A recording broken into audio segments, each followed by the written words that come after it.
Buenos noches and welcome to Lifestyles. My name is Cheryl Otieno.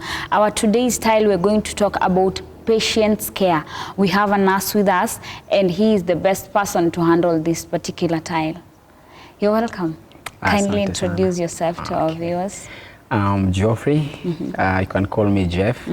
I'm a nurse by profession and I really love my job. I do it out of heart and I tend to think that is what it's my passion and also my purpose here on earth too. Yeah. So Jeff, today we are talking about patient care, and but first let us get into the details. You said this is your passion and everything. When did you decide you want to be a nurse? I mean, you want to be into medicine. Into medicine. Yeah. It was a dream in me when I was young. Since primary, high school, it became even clear to me because I used to do well in sciences. And I remember one day I was asked, at a very tender age, what will you want to be? And I said, I want to be a doctor. But later in life, I think I was like 9 years old, I had an experience with a kidney disease. I was admitted for 4.5 months in General Hospital, Kakamega. So after then, the doctors had reached we usually call it ETC, end of thinking capacity.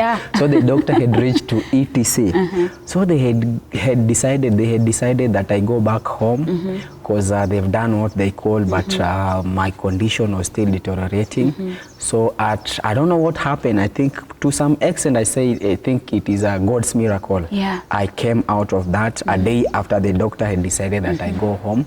And that is how I decided. And then from then I saw it is a good experience taking care of people who are sick in the hospital. The fact that I also being given the maximum care, good quality. And I decided I want to be a doctor. Wow. 4.5 years. 4.5 down with months. Kidney disease. Yes, true. 4 months. That must be God. Let me just let me help you celebrate that. So that is when you knew you wanted to be a nurse. Very true. And then didn't it, you know, we always feel like we've reached a point as a society where there is still, I mean, there is a balance that ladies can do this and men can do this. But in real sense, there are still jobs people think they are for ladies and jobs that people think they are for men. Didn't that interfere with you? And to some extent, because it's a norm in our society that nursing can only be done by ladies. But you find it interesting. We men we do it better than ladies when you come to the working places, and we admire that, and we are very excited about that. I've heard it said. The female nurse, I mean, it is complained a lot on social media.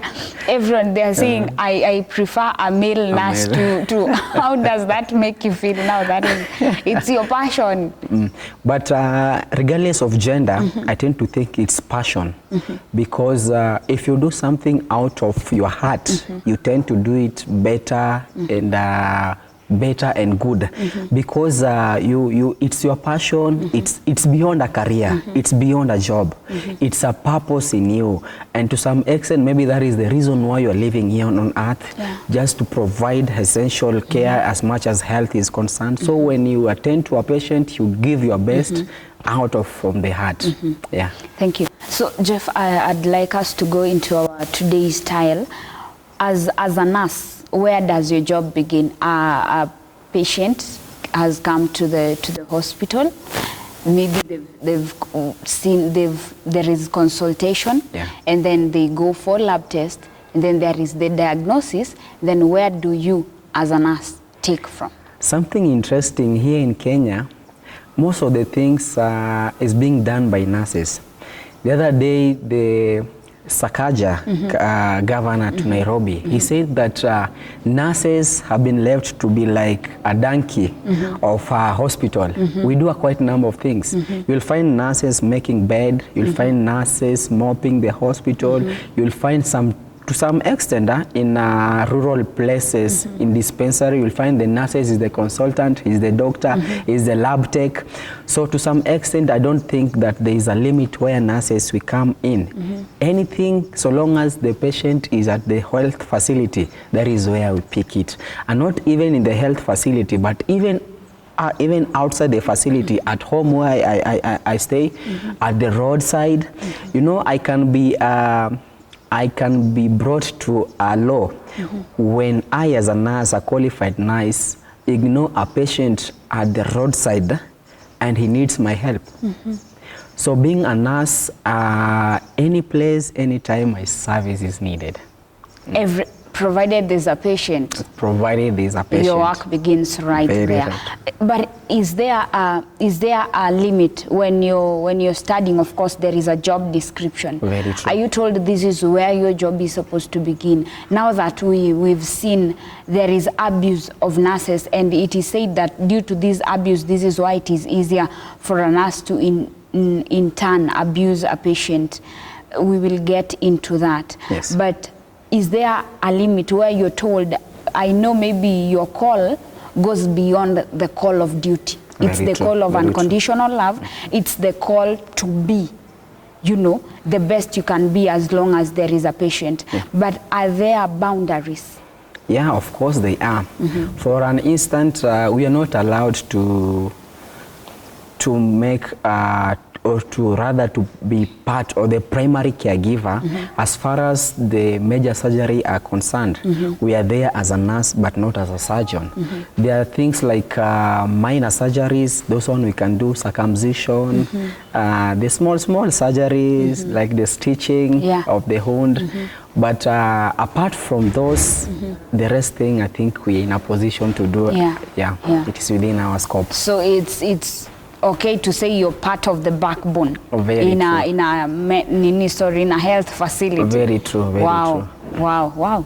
And a hospital can operate without a medical officer, but no any other hospital can function without a nurse.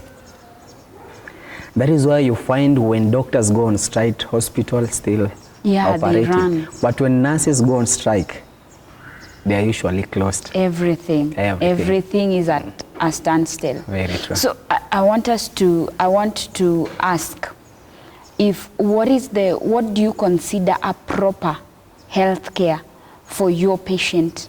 When you're given a patient, what is the proper health care that you can give them as a caregiver? I'll want a scenario where my patient now, everything that he or she needs at the facility is there available. Not that one comes, has been diagnosed, there's a lab test needed, there is no lab tech, or the machine had failed some times back, it has never been repaired, or you find that the basic or common drugs like paracetamol, Panadol, they are not there. So you tend to, when you have a client or you have a patient, you've done what you can. But to some extent you find you are limited because of what is available. Yeah, the resources. The resources, even the basic things, they are not there.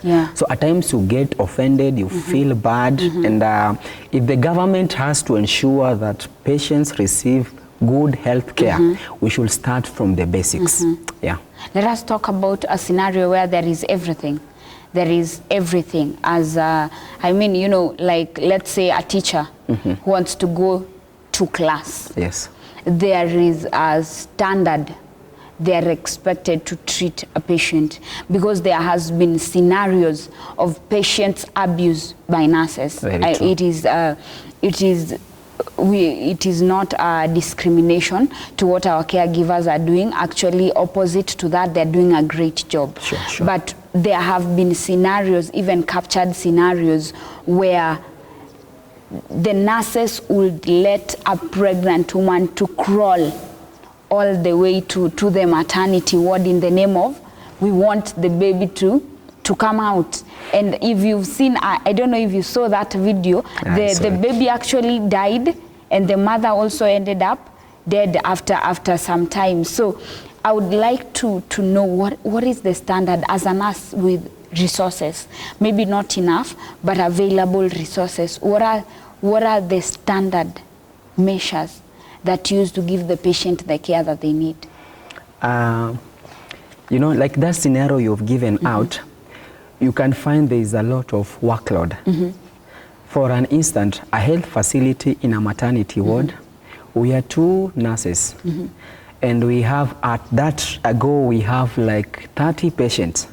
So you will find, automatically the service you'll give, it will come down. It won't give your best, the quality will come down. But if one has to receive that maximum and a good health services, the government and any other private facility has to ensure that the hospital has enough nurses. Nurse aides are there. Everything, the working environment is conducive, apart from the equipment or the necessary needed for us to administer or give out health nurses. We have to have enough staffs, good health services, and also we have to ensure that the nurses work in a good, conducive environment. When we ensure all those 3 has been put in board, trust you me, nurses will be in a better place to give the best care ever. And what is that best care? That is what I'm looking for. Okay, I tend to think that it is whereby a patient has been a patient has given a medical service appropriately, the time, he doesn't take a lot of time there, and every service he or she needs is there. Okay. Yeah. So if they want are they called bed pans? Yeah, if he or she needs a bedpan, it's there. If he needs a urinal, it's there. If he wants to be done an x-ray, the x-ray machine is there, and the radiologist is also there. You know, those are 2 different things. The personnel and the equipment itself. Yeah.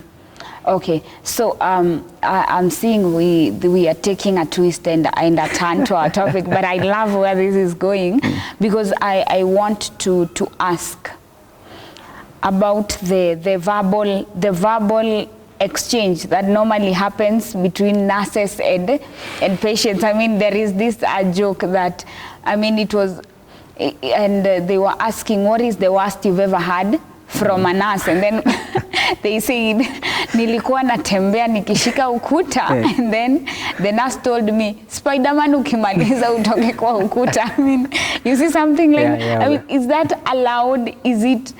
Is it ethical for a nurse to say something like that? I mean, not to put restrictions, but you understand you're also working. Very true. It's more like you're not allowed to call a student mjinga, no matter the situation, no matter the pressure. I mean, are you always allowed to?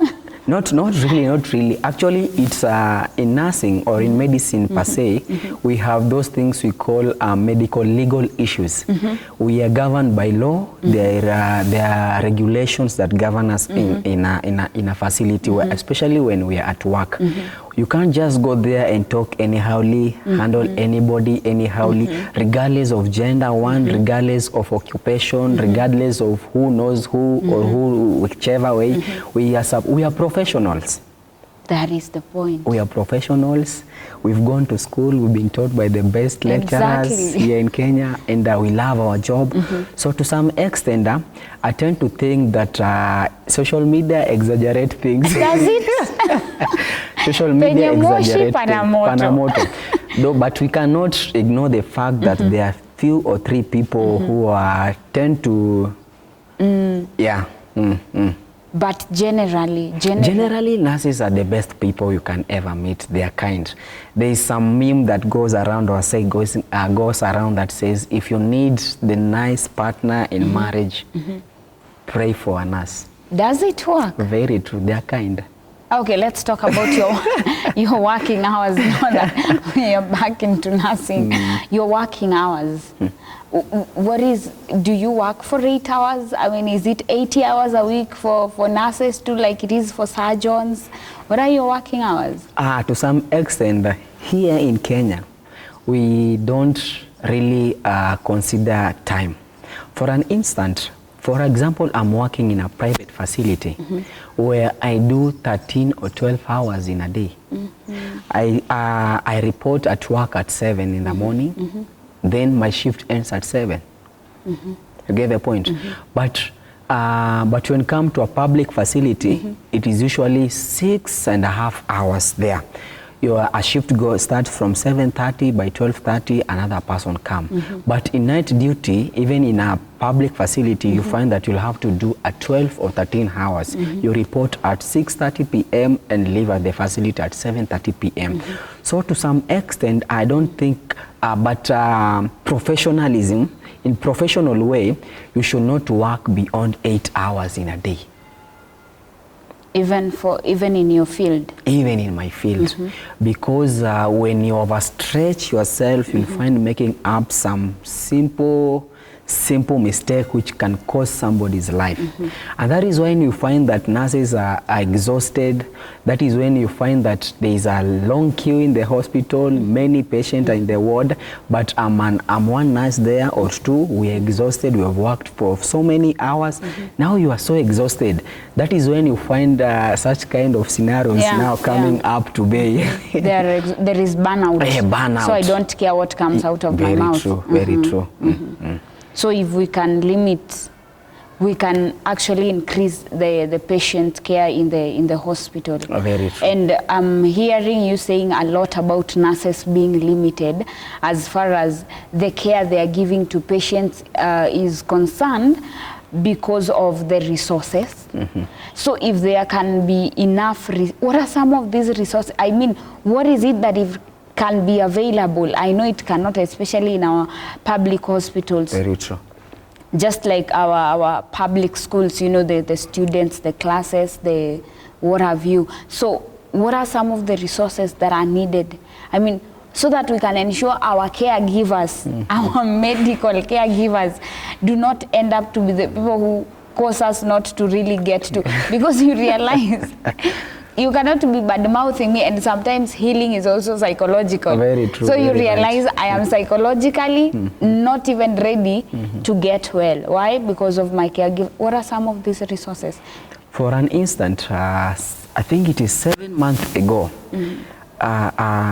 Kenya as a state, we were going under inadequate medical equipments and non-pharmaceutical things like gloves. You know, it happened that I was in a hospital, one of the public facility, and I was in a maternity ward. I was so saddened that a mother comes in second stage of labor. The hospital, we don't have even the cannulas. We don't have the gloves. I had to send the mother or whoever came with her to go and buy a glove, things like saline, things like cannula, strapping, for them to come so that they can seek that medication. Because first thing, while in duty, you have to know that your safety first. My safety first. If I'm not protected, how then will I give a good medical service? Delivery needs gloves. Because if I go anyhowly, definitely if my patient or whoever come to seek for medical attention, if he or she is infected, automatically I'll also be infected. Like for an instance, currently we are still talking about COVID. So I have to ensure that I myself am protected. I need to have the gown. I need to have the face shield. I need to have the masks on. But many facilities, we don't have that one. So those basic things, those are the one we tend to say that if nurses, we can be provided with them, we'll be in a better position to take care of any scenario. During COVID, those active phase of COVID, there's a patient who died while I was administering care to him, and I was so saddened because I was very sure if there was oxygen in the hospital, that patient could have survived. What happened? There was no oxygen. And you were administering care. You were the only one they knew there. Very right. So of course there is the mentality of that nurse did not take care of me very well. And that is why nurses are limited by the resources we have. If oxygen cylinder could have been there and it has oxygen, I could have given out oxygen and we could have saved a life. But there were no resources. There were no resources. To some facility, you find that you have oxygen cylinders with no oxygen in them. So, yeah. It's still the same thing. It's still the same thing. So we someone like the mother you sent home to go and get gloves. Of course, they have the same mentality that is on social media. That nurse is very rude. How can they send me for a glove? You know, and they told us that healthcare, especially for pregnant women, is always free. Because there are things that have been put place in by the Ministry of Health. Like we have Zero campaign, we have NHIF. And at that point, there wasn't. The advertisements are still going on that these offers are available. But in specific hospital, ni nyinyi mko kwa grao mnajua, men, these things are, that is so sad. That very sad. That is so sad. It is so astonished where we find that we say there's a campaign going on that delivery is free of charge. But when you go to the hospital, there are no facilities, there are no health workers. So you tend to say that what is the essence of you trying to tell somebody or convincing someone that medical service is free of charge, yet there are no resources? So they'd rather pay so that you can give the best. Exactly. So that everything can be available. Very right. And how many approximately, how many of patients, I just need an approximation, whether it's in percentage or in actual numbers, how many as a caregiver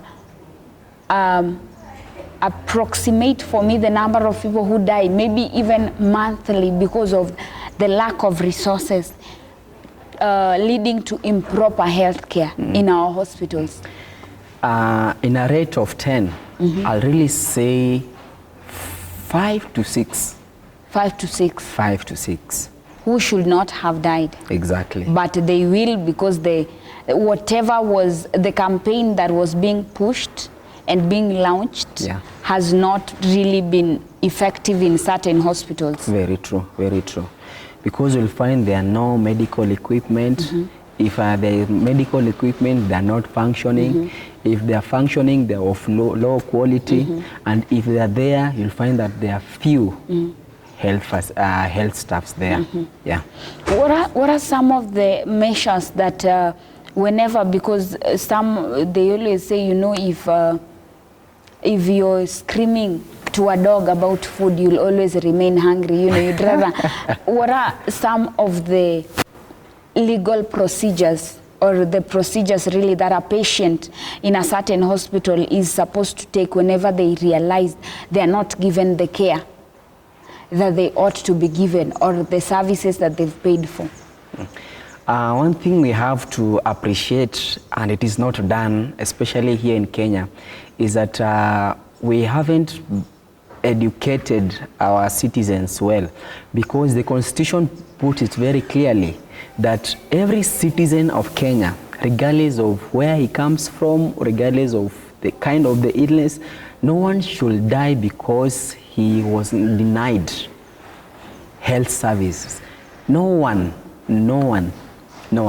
So you find that we haven't advocated for such kind of things, and that is why you find that NGOs are coming up, other humanitarian organizations are coming up to educate us about our rights, because you know we have to be in a scenario where the county government has to be brought to an accountability. I should be in a place where I can go to my governor. There is there's usually an hierarchy of services and regulation of obligations. There is a sub health ministry under the county government, the county health management team that should be brought into an accountability. For an instance, we have an hospital here around, right, where there is no medical equipment. There are no medicines. There are few health practitioners. Before we health staffs complain, it is upon the citizens to bring it on board. We have to bring them to an accountability. We don't, in certain hospital, there are no medicine. In a certain hospital, there are poor medical services. In a certain facility, there are fewer health service providers. Yeah. Okay, Jeff, our time is up, but I would like to have you again so that we can talk about this particular issue. Sure. I would really, you prepare for that because we are not done. Nurses are people, professionals who've been given the mandate to take care of patients. There are reasons and there are specifications why that care normally does not get home. Get us next time, me and Jeff, as we go through nursing and patients giving. Until then, my name is Cheryl Otieno and this is Lifestyle. See you.